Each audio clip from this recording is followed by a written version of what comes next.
to the people of the community of Littleton. I can only say tonight that the prayers of the American people are with you. And today is a very sad day for Nevada. It's a very sad day for Las Vegas. What has transpired at that school building will leave a mark on this community and every family impacted. Mass public shootings across the country continue to increase in frequency. And while we often hear about the events themselves, less is known about the people who live through these tragedies and how they navigate their trauma as the days, weeks, months, and years pass. A new research project from the Regional Gun Violence Research Consortium at the Rockefeller Institute of Government sought to understand the experiences of survivors from their unique perspectives by surveying more than 165 survivors from 48 impacted communities across the United States. These are their experiences. Just move on. Just get over it. It's in the past now. Why are you still talking about it? Vegas strong. Aurora strong. Borderline strong. Greenwood strong. MSD strong. NIU strong. These are just some of the phrases I hear as a survivor of the shooting at Columbine High School in 1999. The 2018 Parkland shooting. The Route 91 Las Vegas shooting. The shooting at Heath High School in Paducah, Kentucky. The Aurora Century 16 theater shooting. The Borderline Bar Girl shooting on November 7th, 2018. The Northern Illinois University shooting. The LA Fitness 2009 shooting. The Fort Lauderdale Airport shooting. And the 1988 Oakland Elementary School shooting.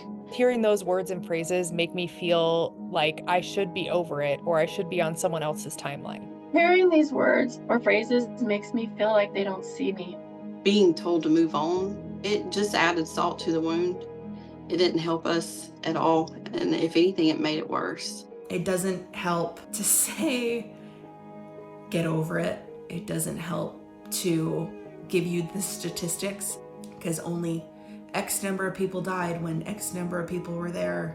Everybody kind of swept it under the rug. Like, I was told, oh, you're fine. You're fine. Like, it's like being in a car crash. Just get back up and keep going. I did feel about a month after the airport shooting that nobody wanted me to talk about it anymore. And so I clammed up.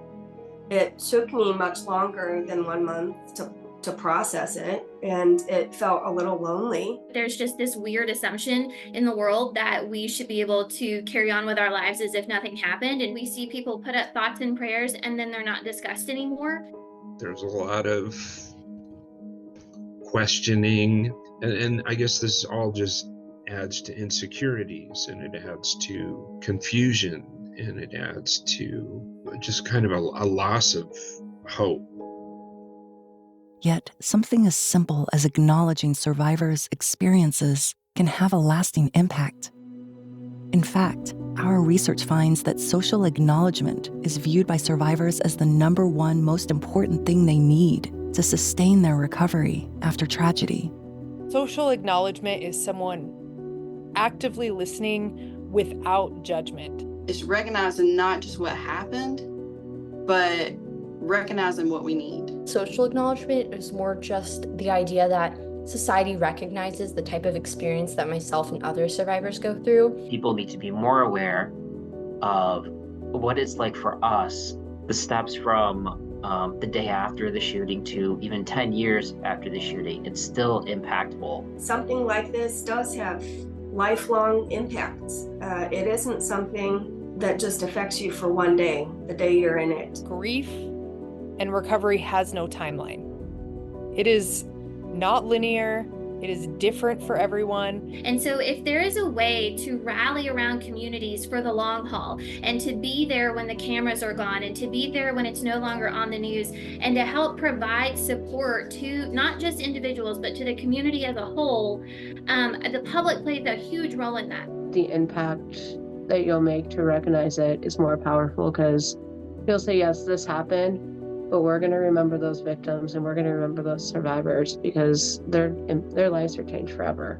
If we all don't do our part to add positives back into the environment, the negatives are just going to keep doing this to us, and we can't let that happen. As we work to support those who have been impacted by mass public shootings, it is imperative that social acknowledgement is at the forefront of these efforts.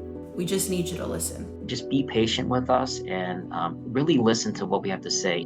We really just want to be seen, and we want to be heard, and we want to feel like we matter, because we do matter.